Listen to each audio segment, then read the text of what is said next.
Thank you for staying with us. During the week, we had discussed the battle for the soul of Rivers State. And today, the People's Democratic Party has described illegal the alleged occupation and provocative besiegement of the PDP states in the South-South, namely Bayelsa, Rivers, Delta, Akwa Ibom, and Cross River states by the military.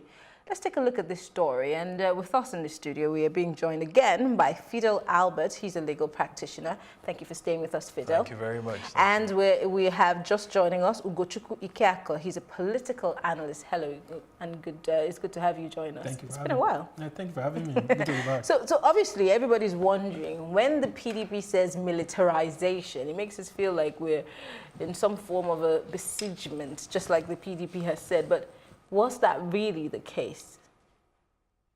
Yes. Should I go first? All right. Okay. I think Mr. Kola, that is the PDP spokesperson that raised the alarm. The PDP at this point is trying as much as possible to not just to get the sympathy, but to let the world know as well that they're running against a stronger power. Despite the fact that across the South states where you have Delta, apart from Edo State, all right, PDP is controlling power within these states. So Delta State is PDP, Rivers PDP, and Cross River Akwa Ibom. All right. So I think what Mr. Kola is just trying to say is what we all know already. There was a high level of police presence in Rivers State during the presidential election. And some people have alluded that that was part of the reason why we had a lot of violence, especially in Rivers State. And you could see, I think, well, during the announcement of the result, that the military was giving, at the end of the result, the collection of results in Rivers State. While it was being collated, they were having a live press briefing. Which I think was sad, all right, because we're having a civilian affair. It was the election. The military there was no need for the military to be involved and for them to give a press release. Nobody asked them, all right. The people that we need to hear from is the what's it called, the INEC officials. They're the ones that have. If there's anything for, they need to tell us. If there's needing for the stakeholders to gather, like we've seen over the last few days, where Professor Mahmoud gathered everybody and gave a press release. I think that should be the right thing to happen. But so what's happening at this point is what we already know.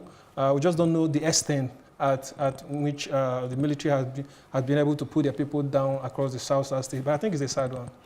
Fidel, what's your reaction to that? Legally, is the army constitutionally allowed to get involved in electoral activities to this extent, where in fact they are even going on live TV to talk about some tape? Well, the problem that you always have in Nigeria is the problem of partisanship of institutions that ought to be independent. It's not a new issue. It has been since 2005. As a matter of fact, the Supreme Court and the Court of Appeal severally have had to, even the Federal High Court in 2015, have had to pronounce on this issue specifically. You had the case of Yusuf and Obasanjo in 2005. Incidentally, the Supreme Court repeated in Buhari versus Obasanjo. So, I mean, President Buhari will not say he doesn't know what the issues are. So, specifically, the court said that the military cannot have a role in the electioneering process. Constitutionally, it is the police, the Nigerian police force, that has been created by the Constitution to deal with these sort of issues. The only time that the Constitution permits the military to get involved in civilian affairs is when they have been invited by civilian authorities to get involved, specifically in respect of insurrection, riots, and those kind of upheavals. But aside from those, the military will not be entitled to intervene. Incidentally, I had always thought that because the APC were beneficiaries, especially in 2000 of these sort of decisions, they will be careful not to reenact what they fought against. I had always thought so. I supported them in 2015, and so we went to court when we thought Jonathan was going to use, especially in Ekiti State, when they were going to use the military to intervene in the electioneering process. However, we got judgment. The court said, and restrained them. Of course, Jonathan disobeyed those orders and brought the military in Ekiti State and did what they did. So having now come to power, after we had promised change. I would have thought that those things that we fought against would not be reignited. So I think it's clearly wrong for you to, but don't forget that not like in Akwa Ibom State we have military barracks. So the presence of the military people is always there. You always have them because there are barracks everywhere. But the problem is getting involved in the process. It's civil process. Aiding or abetting one side or the other. If there is issues, it should be dealt with by the Nigerian police, not the military. Well, we'll take a short break, and when we come back, we'll be playing that clip of the PDP spokesperson, Kola Ologbodiyan, as he speaks on this issue. But we'll be back after the break. Stay with us.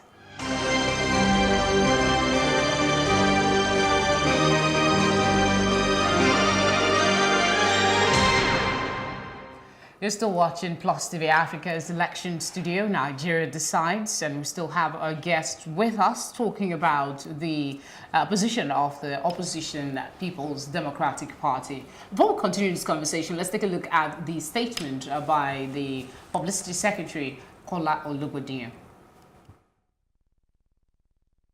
The Democratic Party has noted the illegal occupation and provocative besiegement of PDP states in the South-South, namely Bayelsa, Rivers, Delta, Akwa Ibom, and Cross River State, by the military ahead of the March 9 governorship and state assembly elections.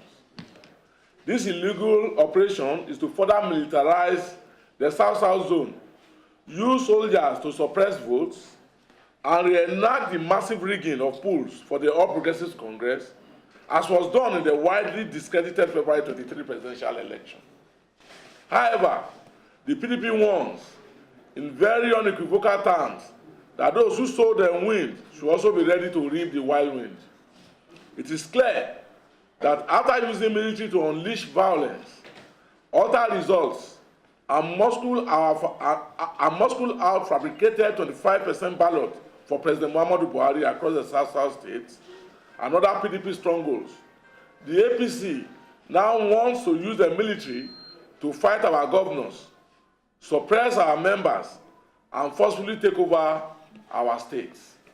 On this note, the PDP, ahead of the March 9 elections, cautions the APC and its compromised military agents to note that the people of the Niger Delta are already hurting over killings of their compatriots during the February 23 election, and any further provocation will be a clear recipe. All right, so that is the Publicity Secretary of the PDP, Kola Ologbodiyan, and of course he's talking about the issue of alleged militarization of the South-South. Now, the PDP alleged illegal occupation and proactive siege of the PDP states in the South-South by the military ahead of March 9 governorship and House of Assembly elections. I'll come back to you, Ugo. What do you think about this? I mean, they're saying that apart from what happened during the presidential, something else is brewing ahead of March 9. So is it that we're going to see exactly what happened in the South-South states happen again? Yeah, I think what Mr. Kola said, these are like heavy words, all right? And talked about provocation, militarization. I was saying certain about what will be the impact if it happens again. For me, the election that is going to happen next week, that's the March 9th election, most likely we're still going to see the same thing, all right, that happened, worse than happened. So what we're going to witness will be worse compared to what happened last week. Because the truth is this, there's high level of tension from what we see in the South-South. The South-South is a key state. The South-South states are key states. They're very, very important. For example, Akwa Ibom, the oil-rich Akwa Ibom, the River State, the oil-rich River State. So Delta State, the same thing. So these states, because of their wealth and because of what they give to the nation, all right. So I think APC have so far not made any inroad into the South-South, all right. They don't have any state at this moment. They don't even have. I don't think there's any senator that's from that has like maybe the one in Delta that's APC. So it's just like in the south is where you have Abia, Imo. So for me, it's going to be worse, and that's just the ugly truth. What Mr. Kola is alluding is true. We've seen that happen already, but the gravity of like Fidel said is wrong. We'll just have to clearly state that it's wrong. But Fidel, could it be that maybe the PDP is crying blue murder a bit too early? Are they trying to somewhat paint a doom and gloom picture when there is not necessarily that? Could it be that they're overly preempting the APC? Okay, so the way my people say it, it's from sleep. You know how death will be.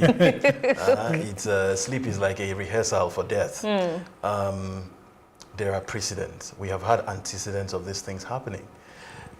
I mean, before 2015, an organization like the DSS was terribly compromised and was used to hunt or winch on, this is my opinion. And there were several cases that were filed in court on that issue. The military too were used, and all that. So we are seeing, like he has said, these are key states. He said they are all rich states. You see, but the problem I have, because I speak passionately about this because I am from one of those states.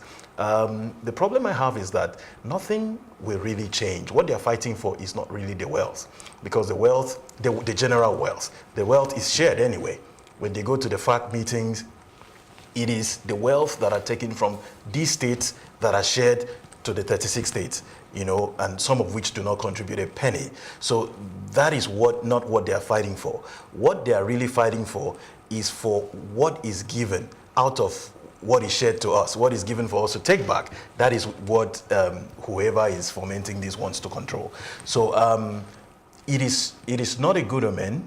It is important that we allow the electoral process to be free and fair in every sense of the word. And why it is particularly, it might particularly be very heated in a state like Akwa Ibom. So you see, APC was really injured in that state in the sense that throughout the state, PDP was returned. Even a very important a converted APC member like Godswill Akpabio lost his seat. And so, you know what happens when a tiger or a lion is injured? They have a second opportunity, which is for the governorship. They want to prove a point. But do we have to lose a life? Do we have to lose lives? Is there a way around this? Because if they're saying, it's an allegation that the federal government has said it might be an exaggeration of what actually happened. Yeah. It's this person's word against this person's words, even though you both are saying that there's evidence that this is actually No, I didn't say there was evidence, really. I'm pulling from what they are saying. Okay, so how do we deal with this, basically? How can we try to create a scenario where people are not tensed up? Because if you talk about militarization, I would rather sit in my house and drink whatever it is I'm drinking, other than come out and put my life at risk. So people need to vote. If we want to change the narrative, how can we do that? Well, the truth is this, right? Like I said earlier, and I just have to maintain, is the ugly truth, all right? There is no way that the next election that's going to happen next week will be calm. That's just the ugly truth. People have to accept it. What's going to happen is that we're going to witness voters' apathy. There's going to be a high level of violence within this key state, especially River State. We've seen it already, all right? And with the heavy presence of the police and the military within these areas, things are going to look a little bit ugly, and that's the truth. We just have to own up to it. For example, we saw the picture of the video that was trending during the presidential election of the DCP, the Deputy Commissioner of Police, that was being the community members in Brass Nembe, that's in Bayelsa Southside as well. They're dragging him because of some issues around collation of result. This is like a police officer. A DCP is not like a corporal or an inspector. The election must hold. So do we get frightened and stay back, or do we push forward? Because if we're saying there's certainly going to be... We're going to push forward the election. But the truth is this, all right, like Fidel said, it's not supposed to happen. But the truth is that the leaders, I keep saying it, the leaders within the South, they are not sincere to themselves and they're not sincere to their people. Because the truth is this, the reason why the people elect you, or the reason why you are supposedly called a leader is for you to protect the interests of your people, not to put them on the guillotine and get them killed, all right? So what you're supposed to do is to try and make sure that all tension, all the issues around the election is calm, but it's not like that, all right? Amechi, Magnus, Dakuku, and the rest of them, they are dealing with their issues in River State. Akpabio is threatening fire. He has lost the election. Anek has lost the election. And we're seeing in the news where he's saying that he has not lost. So at the end of the day, you cannot be going into an election where the leaders themselves don't want to call themselves to order. Fidel, how do we, because if we must go out on election day, we must be able to feel safe. If the people feel unsafe and they also have given up on the so-called party leaders, what is the hope for our democracy? Because we are supposedly practicing a form of democracy, and if we're not following it through and we're militarizing or excessively using force or getting security officials messed up in all of this, how do we go ahead or get ahead in the democratic process? Well, people have to go out and vote. You know, we're coming from a dispensation. It's almost like telling me, I haven't gone to your face, come out still and look at me and talk to me. That's basically what you're saying. Yeah. It's just that in Nigeria, well, in our system, people really don't want to take those sort of risks. But in societies that have grown out of tyranny and oppression from the political class, those risks have had to be taken by people. We heard about the Arab Spring. We heard about the Orange Revolution that took away lots of despots. These were by people who were willing to sacrifice. In Nigeria, I don't want to... Is the average Nigerian we even... love life. I mean, because the truth is, everybody, including the international community, thought that this was the year when Nigerians were going to say enough is enough. We're going to put the person that we want in office. But we saw a literal drop in voters who were coming out. As you know, the numbers of people who registered was a far cry from the number of people who accredited and voted. Those drops were in some sections of the country. Well, it's debatable. In sections of the country where you expected a drop, it was actually more than 5% or not. Very high. Well, for example, in Borno State, APC had 800,000. It's still debatable. You had about 30%. There was a bomb blast on election day in Yobe, but the turnout was massive. Maybe the people in Yobe are more resolute than us down south. Maybe. I think the issue is that we just have to look at things the way look at things in such a way, in a very close manner. All right. The people down here in the south, we need to understand that the election in the north was relatively peaceful. And that's for sure. But in the south, there's a lot of interest. For example, let's use Lagos, for example. We're in Lagos, all right? For example, I want to come out and vote in Okota. And maybe I was still washing my clothes in the morning, trying to get some things done right before stepping out of the house.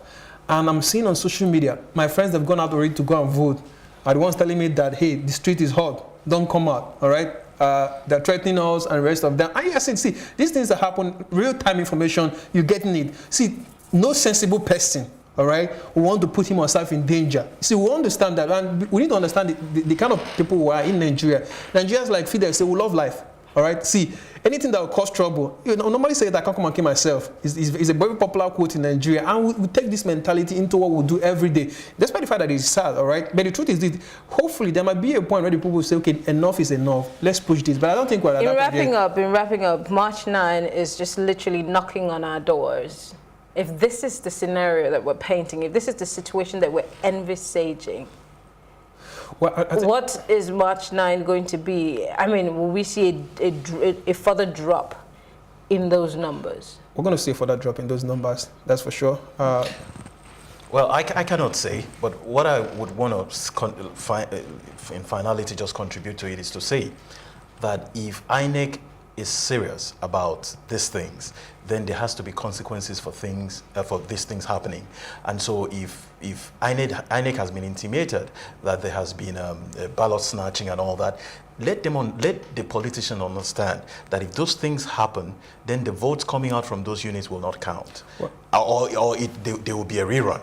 It's because these votes count That is why these illicit votes count. That's why people still indulge in it, because nobody would practically put himself in a fruitless exercise if it's not going to mean anything, you know. So, but you see a situation like I heard the earlier discussion, the earlier panelists, they were discussing, where INEC has given a certificate of return and is now coming back to the supplementary elections. So whatever irregularity occurred, it doesn't count to the person who has gotten the certificate. So what you're meting after death, this one doesn't count anymore. So if you make it a point and let people know that if you kill someone or you run away with ballot boxes, that the results from that polling unit will not count. You have to go again as many times as is possible until a free and fair election is done. Nobody will do it. But the truth is the inclusion, right? I don't want to seem like I'm playing the devil's advocate today. But the truth is the INEC that has failed constantly over the last few weeks to give us the guys that set Anambra INEC election materials on fire. They failed in Abia State. They failed in Jos. Not INEC, security officials. But security officials, INEC cannot do the job of security agents. You keep saying INEC. Yes, they have the authority to say, please, we need this security here. But they are not the one that will actually perform the job of securing those things. But these are their materials, all right? But it doesn't matter. These are their materials, and they have a security official. They cannot do the job of the police. I'm not saying. I don't expect them to do the job. I don't expect them to do the job. But everything around electioneering, like we've agreed, starts with INEC, ends with INEC. Any other thing outside there is... Let me tell you one of the... I don't know how much time we still have. Well, we have just a minute. Okay. Yeah. I was about to say one of the where I think is very unfair to contestants. If you go to Election Petition Tribunal, now the burden of proof, this is where it is extremely unfair. And for a while now I've advocated that you have to put the burden of proof on INEC to prove that he conducted a free and fair election. But you now put the burden of proof on the person who lost. He has to be the one who has to come and prove. In law, that is an anomaly. It is the person who alleges to the positive, who says there was election, who should prove. That's what Evidence Act says. Who should prove that there was election indeed. It's not the person who said there was no election. So why is it different in the electoral Because that's what tribunal? the rule says. And that has to be changed. So what happens is that you need INEC to testify. As a matter of fact, when I was involved in election petition, we had a situation where INEC refused to come and testify as to the conduct of the election. I issued a subpoena. I applied to the court to issue a subpoena to force them to come. And you know, a subpoena, anybody you subpoena is your witness. INEC will come and speak against you, you know, against the clear run of evidence and say, oh, there was election. And you know what it is in court? You either sink or swim by the evidence of your own witness. So when I try to run away from INEC's evidence, the court will say, no, that you brought him, that's your evidence. I guess that's where we're going to just pause on this segment of the program this evening. I wonder why I would say morning. We'll take a short break and the program continues. But first, thank you very much for coming in, gentlemen. Thank you very much. Thank you so much. Thanks for having us. All right. All right, we'll be back right after this break. Stay with us.